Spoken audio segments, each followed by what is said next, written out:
ओम शांति। क्या दुआएं देते चलो सबको, सबका भला हो, सब सुख पाएं। कितना सुंदर विचार है। और ये दिल से दुआएं देते ही मिलेगा बहुत। तो बाबा ने पिछली बार भी कहा, अब भी कहा, सहज पुरुषार्थ का तरीका है दुआएं देना और दुआएं लेना। लेकिन बहुत इम्पोर्टेंट हो जाता है, जो हमसे गड़बड़ करता हो उसको दुआएं कैसे देंगे। बाबा ने ब्रह्मा बाबा का उदाहरण दिया। सबसे ज्यादा अपोजिशन हुआ, अपोजिशन माना विरोध, और सबसे बड़ी, बोलो भाई लोग, पोजीशन पाई, पद सबसे बड़ा स्टेटस मिला। परंतु ये नहीं कि सभी अपोजिशन वालों को पोजीशन हाईएस्ट मिलेगी। किन को मिलेगी? जो अपोजिशन में अपनी स्थिति को बिगाड़ेंगे नहीं और दूसरों के लिए शुभ भावनाओं को भी कम नहीं करेंगे। सूक्ष्म चीज है। दुआएं माना शुभ भावनाएं। शुरू में ही बाबा के विरोध में पूरा सिंध खड़ा हो गया। उन दिनों अखबारों में किसी की चर्चा आना बड़ी बात थी। आजकल तो आती रहती है, लोग ख्याल नहीं करते। उन दिनों जब अखबार गिने चुने होते थे, पूरे स्टेट में ही 2, तब अखबारों तक चर्चा पहुंची और फिर भी बाबा की स्थिति न विचलित हुई और न किसी को बाबा ने कुछ कहा। सिंधी लोग कहते थे, दादा आपका ज्ञान कितना सुंदर है, ये प्योरिटी की बात हटा दो, हम सब आपके पीछे। क्या उत्तर होगा? दो उत्तर थे। एक तो ये आज्ञा मैंने नहीं दी, ये शिव बाबा की आज्ञा है। दूसरा, वो आए ही हैं सृष्टि को पावन करने, तो इस मुख्य धारणा को कैसे हटा दें। और इसी की तो जरूरत है। इसके बिना न कोई योगी बन सकता। बाबा ने सन्यासियों की बड़ी महिमा की, आज भी थी, करोड़ों होंगे। उनकी प्योरिटी का बल संसार तक पहुंचता तो है ही अवश्य, भले ही कम हो गई हो। हमारी प्योरिटी बहुत जबरदस्त है, क्योंकि योग से जुड़ी हुई है प्योरिटी, जबरदस्ती वाली नहीं। जो इस बात को समझ ले, उसकी प्योरिटी उसके लिए बहुत बड़ा बल बन जाती है और संसार के लिए भी बल। अब कल के महावाक्यों की सुंदर सुंदर बातें रिपीट कर दो जरा। कौन है हम सब? पूर्वज और पूज्य। और क्या क्या स्वमान दिए बाबा ने हमें? दौड़ दिए। क्या हो कल्प वृक्ष के? तना और जड़ें। और क्या कहा? बाबा सबको विघ्नों से मुक्त देखना चाहता है। ये तो एक बाप की शुभ भावनाएं लौकिक में भी होती हैं।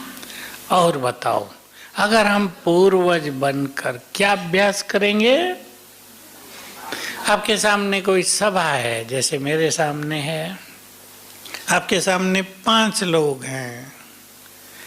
क्या संकल्प करेंगे उन्हें देखकर? कौन है ये? आत्मा की बात तो बाद में बताए, कुछ और। कौन है ये? यही सबको प्रैक्टिस करनी, यही भूल गया है आप सबको। ये हमारी वंशावली है। तो हमें क्या करना? इनके पालना करनी है, इन्हें प्यार देना है, इन्हें आगे बढ़ाना है, इनसे घृणा नफरत नहीं करनी है जैसा देश में होता है। एक संप्रदाय दूसरे संप्रदाय से घृणा, हेट स्पीच नाम दे दिया आजकल उसको, घृणा पैदा करने वाली स्पीच बहुत लोग करते हैं। बाबा हमें इस सब से बहुत ऊपर उठा देता है। तुम इन सब के बड़े हो। लौकिक में भी जो बड़े होते हैं वो छोटों की पालना करते हैं ना, शरीर की भी और पढ़ाई के द्वारा बुद्धि की भी, सब माताएं करती हैं ना अपने बच्चों की। तो तुम बड़े हो तो तुम्हें भी सबकी पालना करनी है। घृणा रख ही नहीं सकते क्योंकि वो सब हमारी ही वंशावली है। भारत में भी कई लोग पूछ रहे हैं अभी और बता रहे हैं मुस्लिम्स को कि तुम्हारे पूर्वज कौन थे। मैं भी पूछा करता हूँ कभी कभी बुद्ध धर्म वालों से कि बताओ महात्मा बुद्ध का कौन सा धर्म था, मोहम्मद साहब का कौन सा धर्म था, क्राइस्ट का कौन सा धर्म था, कौन सा होगा? ये सब आदि सनातन देवी देवता धर्म की तना है ना बीच का, उसकी तो शाखाएं हैं। ये बात जब संसार समझ लेगा तो एकता, प्रेम, शुभ भावनाएं, अपनापन सब हो जाएगा। ये झगड़े इसलिए मेरा धर्म बड़ा तेरा बड़ा, एक दूसरे में घृणा पैदा करते हैं। है सब एक के ही, शास्त्रों में भी है। एक के ही दो पुत्र थे, एक देवता बने दूसरे राक्षस बने, असुर। एक के ही थे, दोनों में लड़ाई होती थी। तो हम सभी अब ये अभ्यास करेंगे, कोई भी सामने आए, ये सब हमारी, बोलो हमारी, हाँ, इसको अभ्यास करना है। एक दूसरे को देखे व्यक्तिगत भी मिले, घृणा भाव नहीं, हमारी वंशावली हैं ये सब।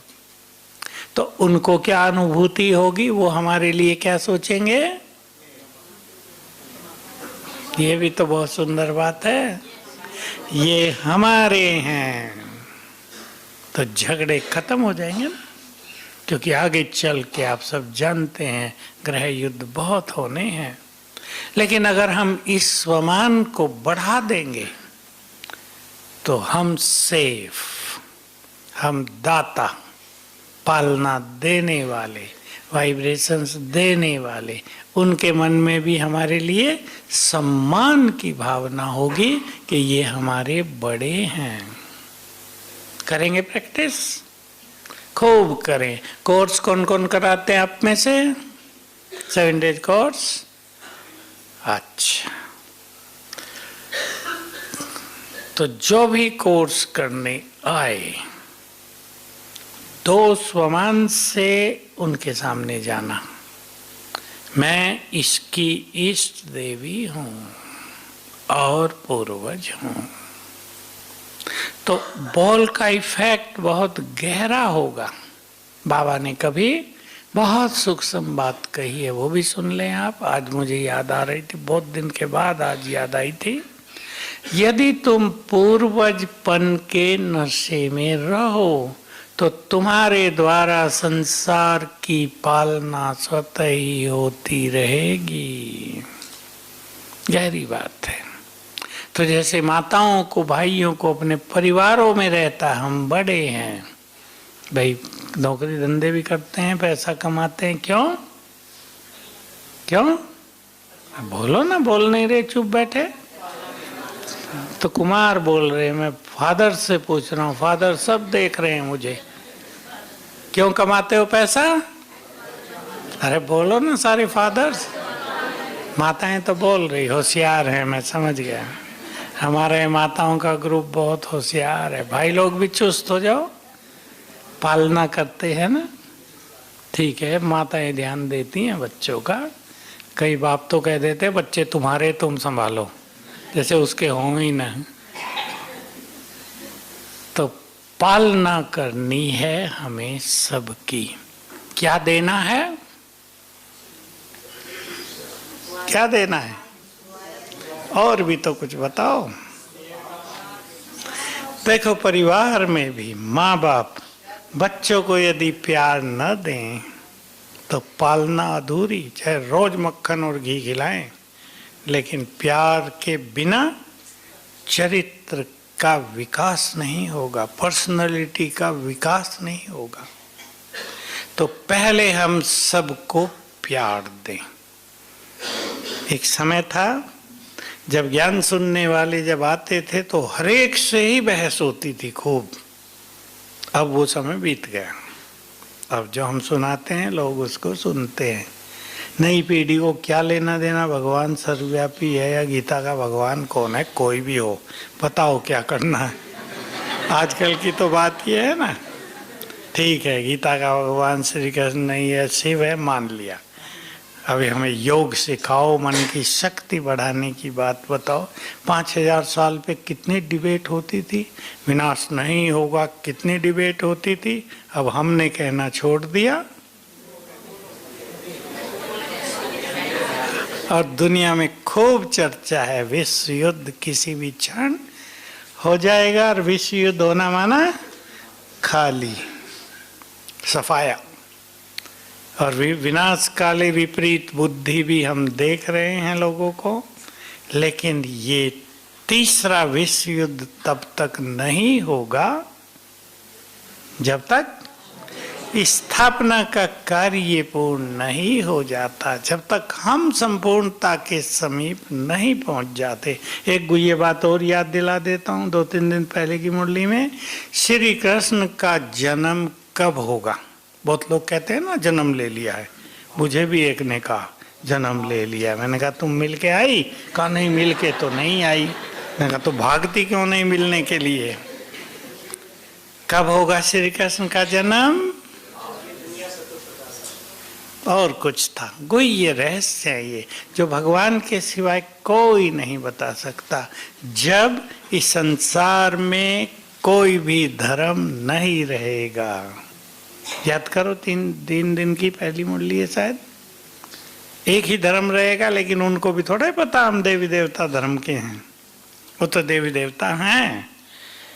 तो जो लोग ये मानते हैं श्री कृष्ण का जन्म हो चुका, उन्हें समझा देना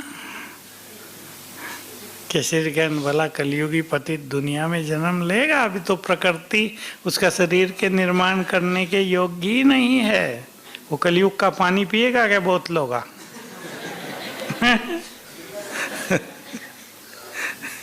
अभी तो यमुना का हाल ही बुरा है। तो बाबा हम सब की पालना कर रहे हैं, प्यार देना है और आगे बढ़ें, शुभ भावनाएं रखनी है और आगे बढ़ो, शक्तियां देनी हैं जिसकी संसार को बहुत जरूरत है। दुख बढ़ रहा है, बहुत दुख बढ़ रहा है, पता चलता है बहुत बढ़ रहा। आज एक माता आई दुखी, मेरी तो सुने ही नहीं, अपना दुख ही सुना है। फिर मेरी साथी बहन थी, उसने कहा अरे भाई अब दुख के वातावरण यहाँ न बना, रोए जीना नहीं है मुझे। अब मैं उसे कैसे कहूँ मर जाओ, नहीं तो मेरे पे पाप आ जाएगा। पति ने ये किया, जन्म से कष्ट पाया है, लड़की है वो बहुत गुस्सा करती है, मारती है मुझे जीना ही नहीं है। मैं उसका दुख देख के सोच रहा था, इसको पता नहीं कि ये सब क्या है, कर्मों का खेल है। जब मनुष्य कर्म करता है तब तो बड़ा खुश होता है। और कितने लोग कहते हैं अरे अब तो कर लो, जब फल मिलेगा देखा जाएगा, किसने देखा है कल। और जब मिलता है तब कल काल बन जाता है। होता है या नहीं? 2 रोज आते हैं मेरे पास ऐसे, अचानक मृत्यु हो गई है 2-3 लोगों की। अब माताएं कैसे सहन करें उसे? होता ही नहीं। बेचारों को कमाने खाने का भी नहीं, कुछ कमाने वाला ही कोई नहीं बचा। प्रैक्टिकल समस्या होती है। तो हम सब कौन सी सकाश देंगे? शक्तियों की, ताकि आत्माओं को धीरज मिले, ताकि आत्माओं को कुछ बल मिले, कुछ राहत मिले। एक सुंदर बात थी, जो अच्छे पुरुषार्थी आप में से हैं वो ले ले उसे। कौन कौन बैठे यहाँ अच्छे पुरुषार्थी? देखो फिर भी माताओं ने हाथ नहीं उठाया। मैंने जानबूझ के तो कहा था, फिर भी माताएं सोच रही हम तो अच्छे हैं ही नहीं, तो बुरे हैं? नहीं, सब अच्छे पुरुषार्थी। हाथ उठाओ अच्छे पुरुषार्थी। अब आई उमंग थोड़ी। तो सभी अच्छे पुरुषार्थी याद रखेंगे कल की बात बाबा की। हम पूर्वज हैं, हमें अपने कर्तव्यों को भूलना नहीं है। बहुत ही सुंदर बात है, इसको याद करेंगे तो देते ही रहेंगे। कोई हमें गाली भी दे, हमें तो देना ही है। गाली तो इसलिए दे रहे हैं कि समझ नहीं पा रहे हमारी बात को। प्योरिटी के कारण माताओं को कितनी गाली खानी पड़ती है, भाइयों को भी थोड़ी थोड़ी। खाते हैं ना मजे से, खाती हैं माताएं गाली मजे से, बोल नहीं रहे पर खाते हैं। माताओं की सहन शक्ति वहाँ बहुत काम करती है। अपनी शक्तियों को पहचानेंगे सभी। शिव की शक्ति मिली हुई है हमें, कमजोर हम नहीं हैं। तो कर्तव्यों को याद रखना है। एक डॉक्टर है, उसका कर्तव्य उसको याद रहता है या नहीं? बेचारा खाना भी खा रहा हो और कोई तड़फता हुआ आ जाए, उठ के भी दवाई लिखेगा, भाई ये ले लो खा लो। कर्तव्य है। हर व्यक्ति का संसार में कुछ कर्तव्य होता है। हमारा कर्तव्य है सबको देना। तो बहुत अच्छा अभ्यास करेंगे। फिर मैं वही बात कह रहा हूं, जो तीव्र पुरुषार्थी हैं बस ग्लोब के ऊपर विराजमान हैं, और कुछ भी ना हो तो इतना ही कर लेना, मैं लाइट हाउस माइट हाउस पूर्वज हूँ। अंग अंग से किरणें फैल रही हैं, कभी शक्तियों की, कभी शांति की, कभी ज्ञान का प्रकाश फैल रहा है। सिंपली अभ्यास सभी को रखना है। पसंद है भाई लोग? करना है। जो जितना ज्यादा करेंगे उसका जीवन उतना ही निर्विघ्न होगा। ये दुआएं हैं सबसे बड़ी। मोटी दुआएं तो दुनिया में भी लोग एक दूसरे को देते हैं। बच्चों के सिर पे आप हाथ रख देते हैं, अच्छे अच्छे मुख से शब्द बोलते हैं। दुनिया में भी लोग अच्छे अच्छे बोलते हैं, लेकिन हमारी दुआएं हमारी सकाश है। हमारी दुआएं वो हैं जिसका संसार में किसी को पता भी नहीं है कि किसी को शक्तियां भी दी जा सकती हैं क्या, किसी के भय को भी दूर किया जा सकता है क्या, किसी के दुखों को भी हरा जा सकता है क्या। डॉक्टर दुख नहीं हरते, दर्द हरते हैं। दुख अलग चीज है जो योग के वाइब्रेशन से ही लिया जा सकता है। तो सभी अपने कर्तव्यों को याद रखेंगे। पसंद है माताओं को? पसंद है ना? कर्तव्य देखो, माताओं को अच्छी तरह अनुभव है, उसको चेंज कर दो। बच्चों के लिए आपका जो कर्तव्य है, कैसे रात को जाग के भी उसे पूरा करती है ना। आप सब जानती है क्या क्या आपको करना पड़ता है बच्चों के लिए। तो हमारे भी कर्तव्य, हम भी बड़े हो गए, संसार के माता पिता जैसे हो गए। कल क्या टाइटल दिया बाबा ने? तुम हो great great master, great great grandfather. Brahma के बच्चे हो, ब्रह्मा के समान। गुरु माता का टाइटल भी दिया ना साकार मुरली में। माताओं बहनों को बाबा गुरु बना देता है। गुरु माना जो सबकी सदगति करे। आप गुरु बैठी हो सब। गुरु माना जो सबको राह दिखाए। और बड़ी बड़ी बातें तो ये हैं जो हम कर रहे हैं। शक्ति दे, शांति दे, ये तो किसी को आता भी नहीं। दुनिया में लोग 3 मिनट साइलेंस करा देते हैं, कोई मृत्यु हो गई, चलो भाई 3 मिनट शांति। लेकिन शांति दें कैसे, ये किसी को पता नहीं है। हम सब ये बात जानते हैं। एक बात और जोड़ दें इसमें, जो कल बाबा ने प्रैक्टिस की याद दिलाई। शुरू में यज्ञ में बाबा ने बहुत प्रैक्टिस कराई थी। परमात्मा का ज्ञान इतना ज़्यादा नहीं था, हम उसके बच्चे हैं इतने तक ही था, लेकिन आत्मा समझ, आत्मा को देखना, मैं आत्मा आत्मा से बात कर रही हूँ, ये प्रैक्टिस बहुत कराई थी। तो याद रखेंगे। अब गुह्य बात सुन लें सभी। दूसरों को आत्मा देखना माना उन्हें सकाश मिलना। बाबा के शब्द थे साकार में, दूसरों को आत्मा देखना माना उन्हें करंट देना। जिस स्वमान में हम स्थित होंगे वही वाइब्रेशंस दूसरों को जाएंगे, अगर हम उन्हें चमकती हुई आत्मा देखेंगे। हमने अभ्यास कर लिया, मैं शांति की देवी हूँ, मैं शांत हूँ, शांति की शक्ति से भरपूर हूँ, और दूसरों को आत्मा देखा, बच्चों को आत्मा देखना, आपकी शांति बच्चों पर पहुँच जाएगी। होता है ना घरों में, कोई बच्चा भाई लड़ाई बहुत करता है, कोई बुरे संग में है, आप उन्हें इस तरह शांति देना, कहने से तो नहीं होगा ना। आजकल समय ऐसा आ गया कि पहले वाला थोड़ा है कि बच्चे माँ बाप का सम्मान करते हैं, जो आप कहो जी हजूर। आजकल तो 2 की 4 सुनाएंगे। समय बदल गया ना, समय बिगड़ गया है। आप इस तरह अभ्यास करना, मैं शिव शक्ति हूँ, आत्मा देखा, शक्तियाँ जाने लगी। मैं पवित्रता का फरिश्ता हूँ, आत्मा देखा, पवित्र वाइब्रेशंस जाने लगे। सिंपल अभ्यास है। धुन लगा दें जब तक आप मधुबन में हैं। कौन कौन सेवा में हैं यहाँ हाथ उठाओ। बहुत सारे भाई बहने, लगभग सभी। धुन लगा दो यहाँ, यहाँ तो बहुत दिखते हैं ना, नीचे से भी घूमने आ रहे बहुत, रोज हजारों।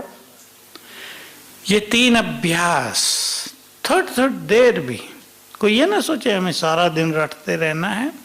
आप फिक्स कर दो भाई 5 बार हमें ये अभ्यास कर देना दिन में, ट्रैफिक कंट्रोल पे कर देना है।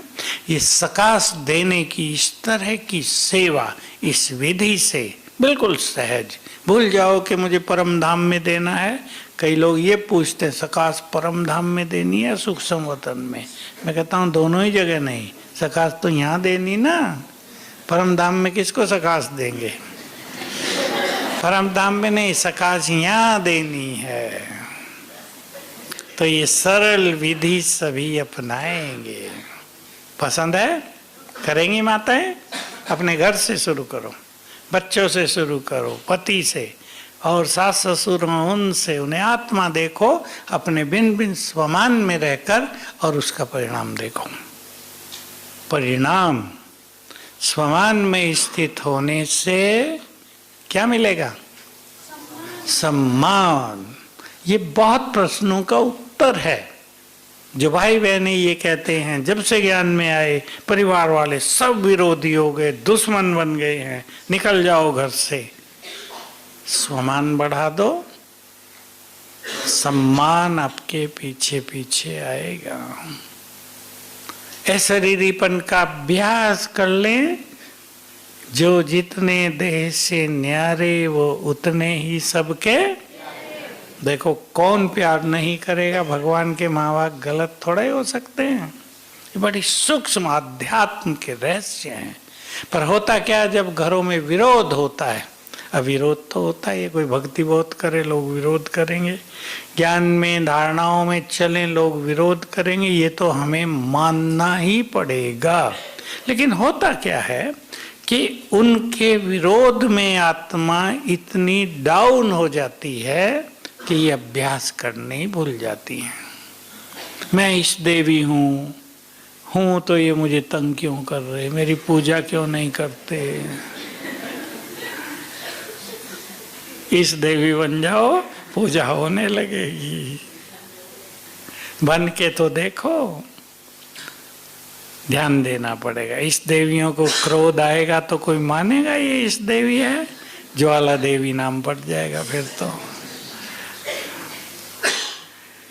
हम कल्प वृक्ष की जड़ें हैं और तना हैं। अब इस पे गहराई से चिंतन करेंगे। तना आधार होता है, पूरे वृक्ष का तना मजबूत है। किसी का तना छोटा सा हो, जैसे गेहूं का तना, पतली सी बाली वो होती है ना डंडी, तो तेज हवा चलेगी सब गिर जाएंगे। और किसी का तना बहुत मोटा हो, सबसे मोटा तना किसका होता है? पीपल के पेड़ का, पीपल का, बड़ से भी ज्यादा पीपल। कितना भी तूफान होता रहे, टहनी टूट सकती हैं, वृक्ष गिरेगा नहीं। हम तने हैं, इसलिए हमसे निकली हुई सभी धर्मों की शाखाएं हमसे जुड़ी हैं। बहुत अच्छी तरह विचार करेंगे। हम कल्प वृक्ष की जड़ें हैं, जड़ों में बैठ के तपस्या कर रहे हैं, और हम स्वयं जड़ें भी हैं। कल्प वृक्ष की जड़ें मजबूत होंगी तो वृक्ष बहुत पावरफुल होगा। और जड़ें ऊपर ऊपर हों, थोड़ा भी तूफान चलेगा गिर जाएगा। हम देखते हैं कई पेड़ों की, यहाँ तो गिरते रहते हैं ना पेड़ आबू में, कई पेड़ों की जड़ें बस 2-2 फुट थोड़ी फैली हुई, 1-1 फुट ही, और जैसे तूफान आया मिट्टी को हटा के वो गिर गए।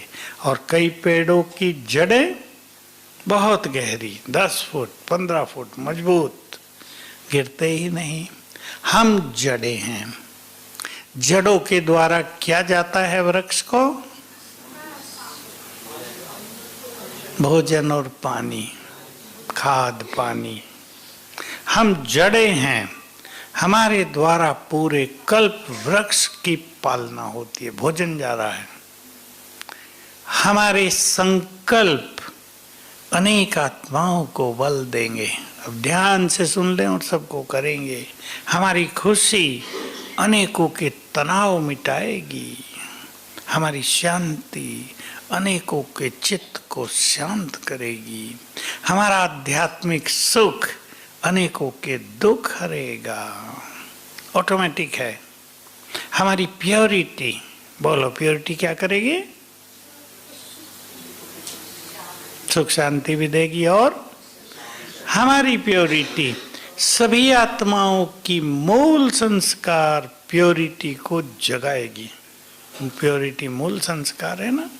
हमारी प्योरिटी अनेक आत्माओं को निष्पाप करेगी।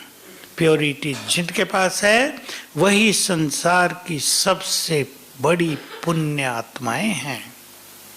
सब समझ लें, जिसके पास जितनी प्योरिटी वो उतनी ही पुण्य आत्मा, जिसके पास जितनी प्योरिटी उस धर्म को उतना ही ज्यादा बल। और जिस धर्म में प्योरिटी नष्ट हो गई, समझो वो धर्म हिंसा पर आ जाएगा, क्रूरता बढ़ जाएगी, वो आपस में ही लड़ मरेंगे। धर्म की शक्ति नष्ट हो गई। इसलिए बाबा ने पूरे चक्र में एक नियम रख दिया। बाबा ने कहो या ड्रामा बनाया, हमेशा ही पवित्र आत्माएं ऊपर से नीचे आती ही रहती हैं। सतयुग के पहले दिन से कलयुग के आखिरी दिन तक। तो ये जो आत्माएं आती हैं ये होती हैं पवित्र। उनके कारण इस संसार को पवित्रता का बल मिलता रहता। अभी आप देखो पिछले 50 साल में ही कितनी आत्माएं परमधाम से नीचे आ गई। कम से कम 4 अरब, 4 से भी ज्यादा। बल्कि हम जब छोटे थे हमें याद है, पता नहीं 3री 4थी क्लास में पढ़ते होंगे, किताबों में लिखा रहता था विश्व की आबादी 2 अरब है और अब 8 पहुंच रही है, 4 गुनी। 60-65 साल में 6 अरब आत्माएं ऊपर से आ गई। तो ये आत्माएं पवित्र होती हैं तो संसार में मानवता जीवित रहती है। नहीं तो पुराने सब कहाँ उतर गए? नहीं, पाप आत्माएं बन गई, उनमें कोई ताकत नहीं रही। तो ध्यान देना है इस चीज पे। हमारे द्वारा कल्प वृक्ष को क्या जाएगा? एक चित्र बना ले अपने पास। हमारे सिर के ऊपर ही कल्प वृक्ष है। अभी बनाओ चित्र, हमारे सिर के ऊपर ही कल्प वृक्ष है। हमारे संकल्पों की तरंगें ऊपर कल्प वृक्ष में फैल रही हैं। व्यर्थ संकल्प होंगे तो क्या जाएगा? जैसे आजकल गंदा पानी बीमार करेगा ना, जिस तरह के उल्टे संकल्प हैं वो भी जाएंगे, और कुछ ही महान आत्माओं के पावरफुल संकल्प, महान संकल्प, पवित्र संकल्प पूरे कल्प वृक्ष को बल देंगे। बीज तो एक ही होता है ना, हम मास्टर बीज हैं, हम एक से ज्यादा हैं। हमारा बल पूरे कल्प वृक्ष को प्राप्त होगा। हम हंसेंगे तो संकल्प कर लो, सारा संसार मुस्कुराएगा, और हम रोएंगे तो संकल्प कर लो, मजा आएगा सोचने से। जब भी रोना आए सोच लेना। तुम रोती है? छोटी है? नहीं, नहीं रोती। तो हम कल्प वृक्ष की जड़ें हैं। अब एक गुह्य बात पर आ जाए, जड़ें कहाँ रहती हैं? जड़ों को कभी संकल्प आता होगा क्या?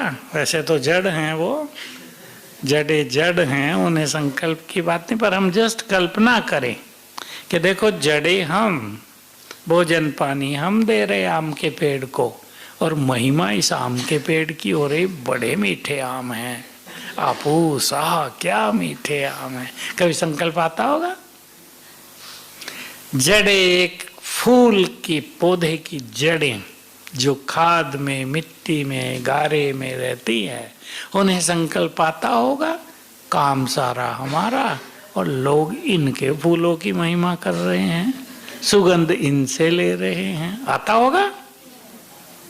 नहीं आता।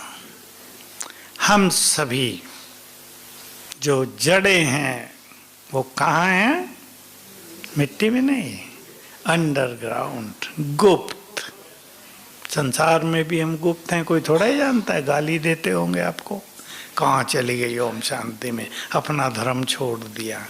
उन्हें पता ही नहीं कि अपना धर्म अपना लिया। तुमने छोड़ा हुआ अपना धर्म, हमने अपना लिया है। तो हम गुप्त, इसलिए आध्यात्म के मार्ग पर जिसको मान सम्मान की बहुत इच्छा होने लगे, जो मान सम्मान के पीछे भागने लगे, जो कर्म इसीलिए करें कि वहां से उनका नाम होगा, वो कल्प वृक्ष के सहारे नहीं बन सकते। कल्प वृक्ष के सहारे तो वही हैं जो अंडरग्राउंड रहकर आध्यात्म शक्ति अपने में भर लेते हैं, बल देती हैं ऐसी महान आत्माएं संसार को। इसलिए बाबा ने पिछली मुरली में क्या कहा था? कईयों का सेवा का चार्ट तो बहुत ज्यादा है, पर खाता बहुत कम है। क्यों? सेवा के पीछे हमारे इरादा, हमारी भावनाएं क्या हैं? देख लो आप, कई लोग ज्यादा सेवा इसलिए करते हैं कि उनका नाम हो जाए, कई इसलिए करते हैं उन्हें बहुत मान मिलने लगे, कई इसलिए भी करते हैं उन्हें बहुत प्यार मिले, कई दिखावे के लिए भी करते हैं, नाम हो जाए बहुत ज्यादा। कईयों ने सेंटर बना के दे दिए, बताते ही रहते हैं ये सेंटर मैंने बनाया है। तो क्या होता है? पुण्य खत्म होते जाते, लिए खाता खत्म होता जाता है, पुण्यों का खाता बढ़ता नहीं है। तो ध्यान देंगे हम गुप्त योगी, अपने को प्रत्यक्ष करने का ख्याल न हो। जिन्हें अपने को प्रत्यक्ष करने का ख्याल होगा वो बाबा को प्रत्यक्ष नहीं कर सकेंगे। इसलिए सेवा वो श्रेष्ठ है जिसमें हमारा केवल दाता का भाव हो, लेने का नहीं। मान शान लेना है ना, धन की भी कई इच्छा रखते हैं, उनकी सेवा करते हैं जिनसे धन ज्यादा मिलेगा, ये भी नहीं। बाबा ने बहुत अच्छी बात कही थी साकार मुरली में, जल्दी नजदीक में ही, तुम किसी से कुछ मांग नहीं सकते। क्यों? तुम कामधेनु हो, सबकी इच्छाएं पूर्ण करने वाले, तुम किससे क्या मांगोगे? तुम तो दाता हो गए। ये ऊंचे स्वमान है हम सबके। सभी इन पर चिंतन करके इनको अपने जीवन में ले आए। तो तने भी, जड़ें भी, पूज्य भी और पूर्वज भी, ये चार बड़े स्वमान बाबा ने हमें इस मुरली में दिए हैं। बहुत प्रैक्टिकल में हमें इन पर काम करना है। और कोई ये बात याद आती हो आपको?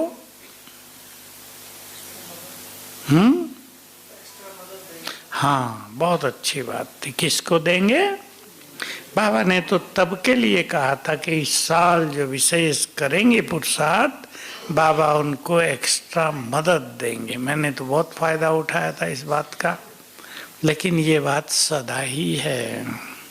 भगवान की बात सीमाओं में बंधी हुई नहीं होती। जो उसने कह दिया वो सदा के लिए है। तो जितना हमें हिम्मत रखकर अपने पुरुषार्थ को तेज करेंगे, उतना ही बाबा की एक्स्ट्रा मदद मिलेगी। पुरुषार्थ हमारा और सुंदर हो जाएगा। जिनका योग नहीं लगता, ये प्रश्न भी आजकल नए जो बाबा के बच्चे आते हैं बहुतों का है, योग नहीं लगता, मन बहुत भटकता है। कुछ दिन के लिए योग को एक तरफ छोड़ दो। समझना मेरी बात, ये ना कहना कि भाई साहब ने कह दिया योग को छोड़ दो। योग को पावरफुल बनाने के लिए कुछ दिन के लिए योग को एक तरफ छोड़ दो, अभ्यास करो। मैं आत्मा आंखों से आत्मा को देख रही हूं। धुन लगा दो, 21 बार करना 7 दिन में, इतना ही संकल्प। मैं आत्मा आंखों के द्वारा आत्माओं को देख रही हूं।